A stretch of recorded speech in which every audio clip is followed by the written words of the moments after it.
Olá, meus alunos, como vocês estão? Animados para a aula de hoje? Depois de estudarmos a chegada dos espanhóis à América, assim como os aspectos relacionados à conquista dos povos que viviam aqui, nessa aula estudaremos a implantação do sistema colonial espanhol. A colonização portuguesa estudaremos em detalhes, mas em uma outra aula. Vamos à aula de hoje? Como já dissemos de alguma forma na aula passada, a integração da América ao contexto europeu é viabilizado pelo colonialismo, mas não de qualquer tipo. Esse colonialismo é o de caráter mercantilista. O crescimento comercial europeu, impulsionado com a expansão marítima, a partir do século XV, provocou uma nova realidade econômica. Isso quando consideramos os moldes europeus da época. O colonialismo é parte desse processo que se estruturava.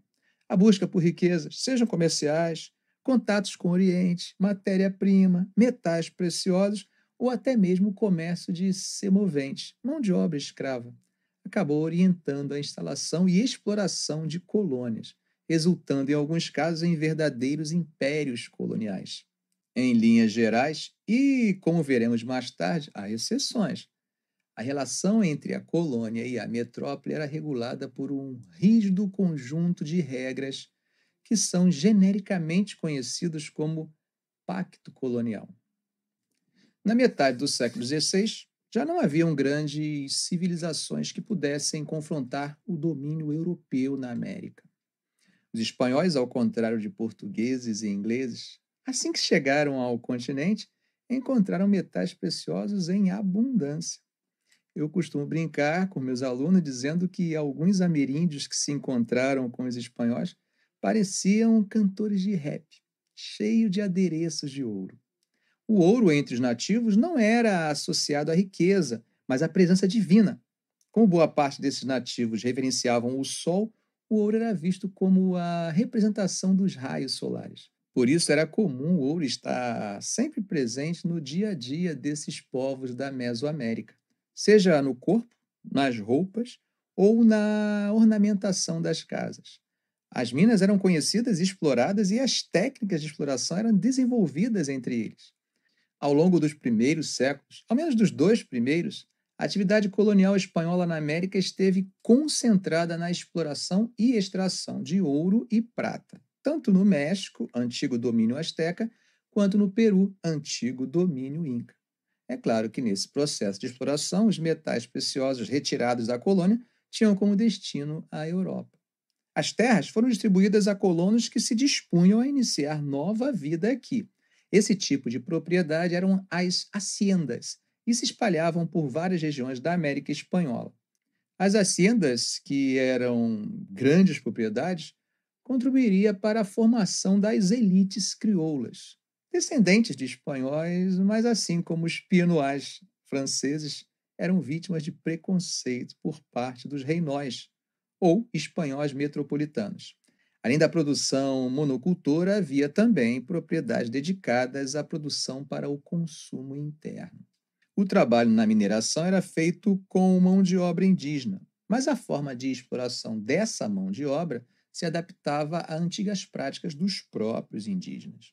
Esse modelo de organização, em parte, era facilitado pela contribuição de líderes ou descendentes de líderes indígenas que, cooptados pelos espanhóis e buscando manter parte do antigo prestígio que haviam tido na época de suas civilizações, se tornaram organizadores da mão de obra de determinada localidade.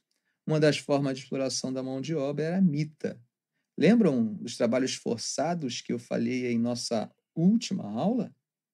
A mita, que também é conhecida como repartimento, era uma das mais cruéis, pois as condições em que os índios trabalhavam no fundo das cavernas eram terríveis.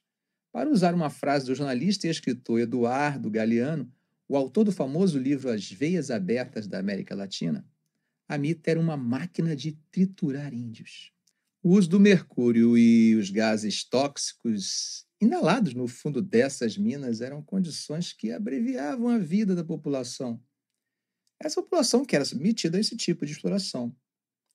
Eram escravos? Não, mas o trabalho era compulsório, mesmo recebendo um valor insignificante. Além da mita, os espanhóis usavam também a chamada encomienda. A região era dividida em encomiendas e cada encomendeiro ficava responsável por administrar os trabalhadores daquela encomienda. Nessa modalidade, não havia pagamento em dinheiro. Os trabalhadores eram divididos em dois grupos que trabalhavam por 6 meses. Durante os meses de descanso, eles recebiam seu pagamento. A educação avançada e sofisticada do cristianismo. Uma das obrigações do encomendeiro era garantir a catequização dos nativos sobre sua jurisdição. A hierarquização era uma das principais marcas da colonização espanhola. Claro que nos demais exemplos de colonização europeia na América, essa hierarquização também era evidente, pois nativos e escravos africanos constituíam diferentes camadas nessa estratificação social. Tudo isso também está presente na colonização espanhola, mas há uma diferenciação muito marcante que não está relacionada à cor da pele ou à condição econômica, mas à origem no tempo. Como assim, professor? Deixa eu te explicar. Imagine que você nasceu na Espanha e tenha vindo para a colônia. Aqui você poderia contribuir participando da administração colonial, representando diretamente a coroa na colônia. No entanto, se você criasse raízes aqui, tivesse filhos, adquirisse terras, seus filhos já passavam para uma outra categoria claramente distinta da que você havia gozado em vida. Esse filho nascido na colônia era um crioulo, enquanto seu pai havia sido um chapetone. Por mais rico que um crioulo pudesse ser, seu poder político era restrito, alçando no máximo alguma influência apenas em âmbito local.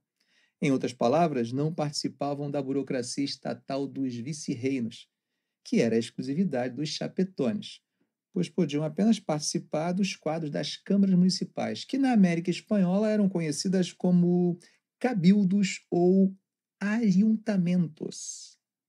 Mesmo nessa situação de clara discriminação, os crioulos podem ser considerados privilegiados em relação a outros grupos da sociedade. Os mestiços, por exemplo, resultado da união dos espanhóis com os nativos, estavam, isso quando consideramos essa estratificação, a pirâmide social, estavam abaixo dos crioulos, mas normalmente eram trabalhadores livres, ou seja, não estavam submetidos a trabalhos compulsórios como a mita e a encomenda. Arão, havia trabalho escravo na América Espanhola? Sim, mas como a própria aparência da população da América Hispânica denuncia, era mais reduzido o número desse tipo de mão de obra. As regiões onde mais podemos perceber a presença de escravos negros é na região caribenha.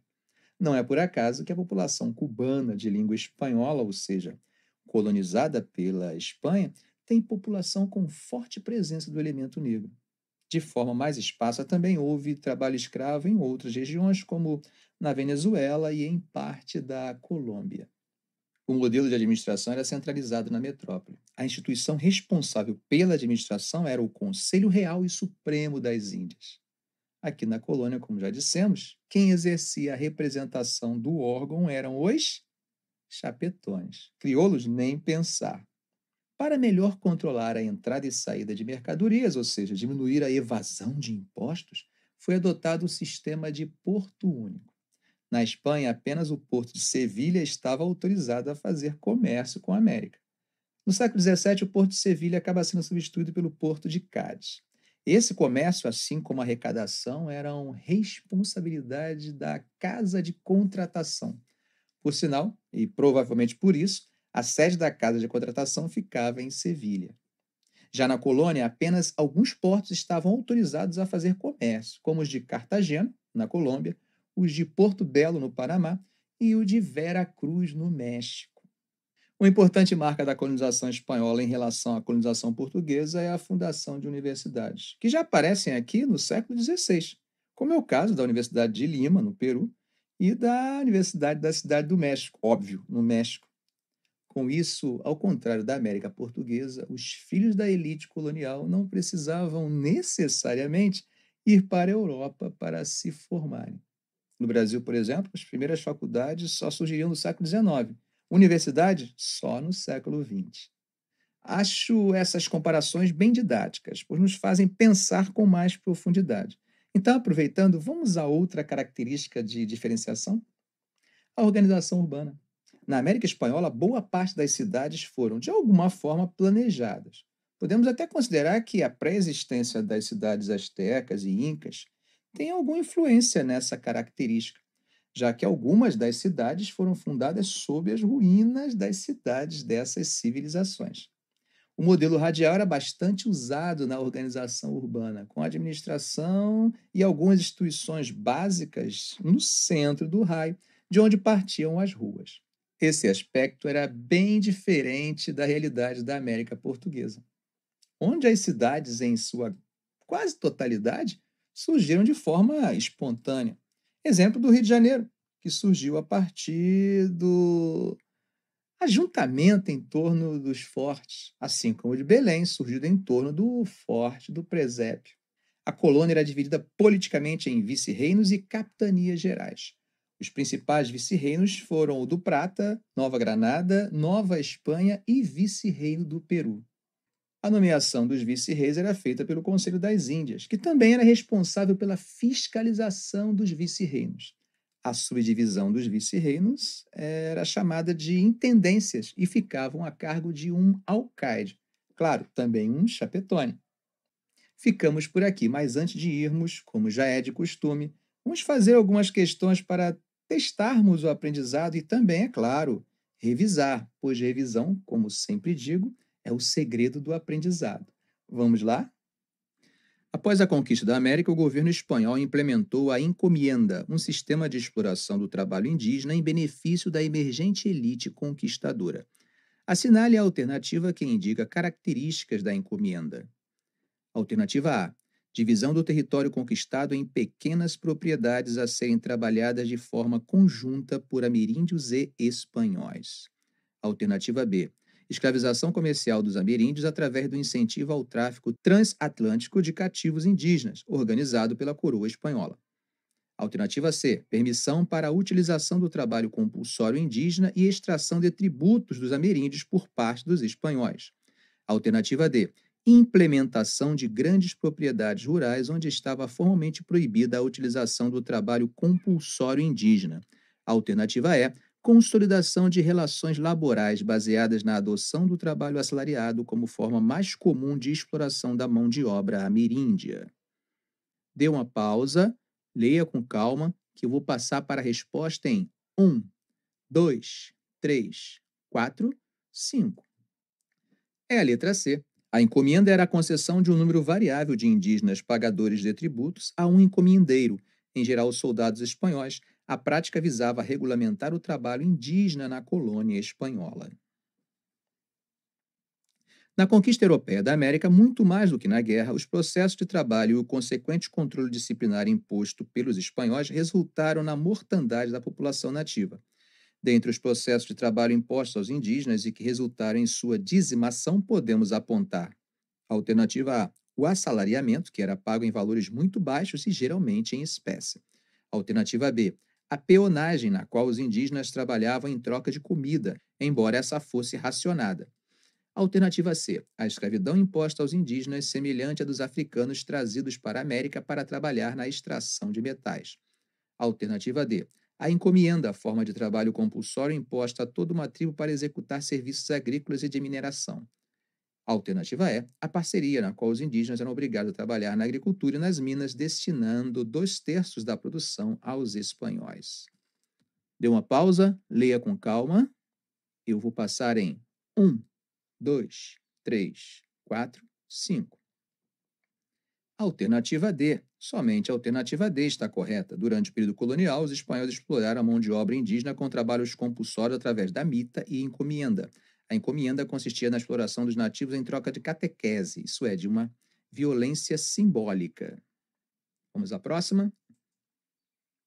A respeito da conquista da América e de sua colonização empreendida pelos espanhóis, é correto afirmar: alternativa A. Foram facilitadas pelo baixo índice de ocupação humana nas regiões do México, do Peru e da Bolívia, o que permitiu o estabelecimento de núcleos urbanos baseados nas referências culturais europeias. Alternativa B.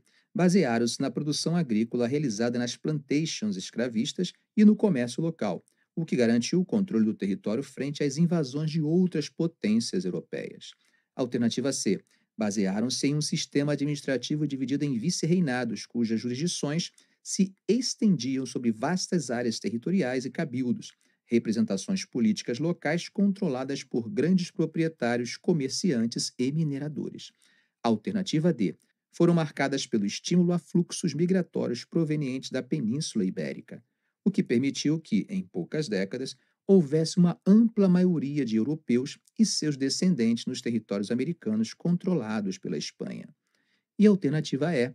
Caracterizaram-se pela tolerância religiosa e pela diversidade política, o que acabou por transformar a América Espanhola em área de refúgio para grupos e indivíduos perseguidos no continente europeu por suas crenças e práticas políticas. Dê uma pausa, leia com calma, vou passar em 1, 2, 3, 4, 5. É a letra C. A colonização na América Espanhola contou com uma estrutura administrativa descentralizada em 4 vice-reinados, 4 capitanias gerais, os cabildos que consistiam nas câmaras municipais ocupados pela elite agrária denominada crioulo, havia as audiências tribunais de justiça localizados nos vice-reinados. Vamos à próxima. A adoção de rígidas normas fixadas para o comércio colonial, como a aplicação do sistema de portos únicos e a utilização do sistema de frotas anuais, duas, que transportavam as mercadorias provenientes da metrópole e conduziam na viagem de retorno à produção colonial, foi uma característica da Alternativa A, colonização espanhola na América. Alternativa B, colonização portuguesa no Brasil. Alternativa C, colonização inglesa na América do Norte. Alternativa D, colonização francesa no Canadá. Alternativa E, colonização holandesa nas Antilhas. Dê uma pausa, leia com calma. Vou passar em 1, 2, 3, 4, 5. Alternativa A. A colonização espanhola na América foi muito mais centralizadora que a colonização portuguesa no Brasil. Nesse sentido, havia rígido controle do comércio colonial, com vistas ao total controle do lucro da metrópole. Vamos à próxima? Na América Espanhola, os cabildos ou ayuntamentos eram: Alternativa A. Tribunais judiciários que atuavam como ouvidorias, sendo seus membros nomeados pelo rei. Alternativa B. Formas de servidão indígena para o trabalho agrícola em vastas extensões de terra. Alternativa C. Formas de trabalho compulsório das comunidades indígenas na economia mineradora. Alternativa D. As câmaras municipais formadas por elementos de projeção social responsáveis pela administração local. Alternativa E. Governadores nomeados pelo rei encarregados de representar o poder central nas colônias.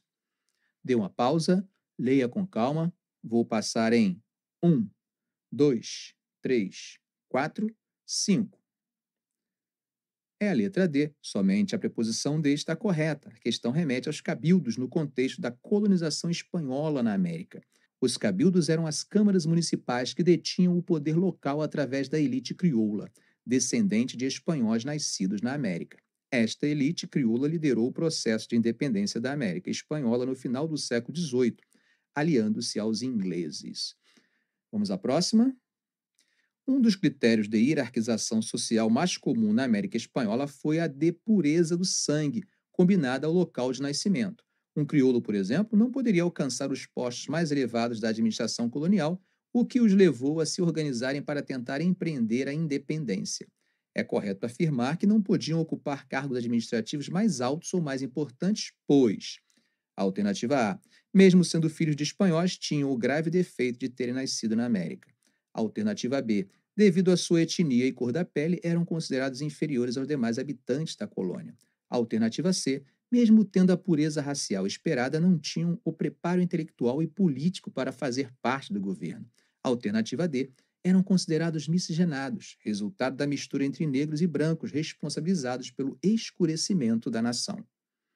Dê uma pausa, leia com calma, vou passar em 1, 2, 3, 4, 5. Alternativa A. A divisão social da América Espanhola era baseada no lugar de nascimento das pessoas. Aqueles nascidos na Espanha eram conhecidos como chapetones e ocupavam os altos cargos administrativos. Aqueles nascidos na América eram conhecidos como crioulos e não podiam ocupar os altos cargos. E aí, como vocês foram? Espero que tenham acertado todas. Não deixe de fazer as questões do livro. Nos vemos em nossa aula na plataforma. Um grande abraço.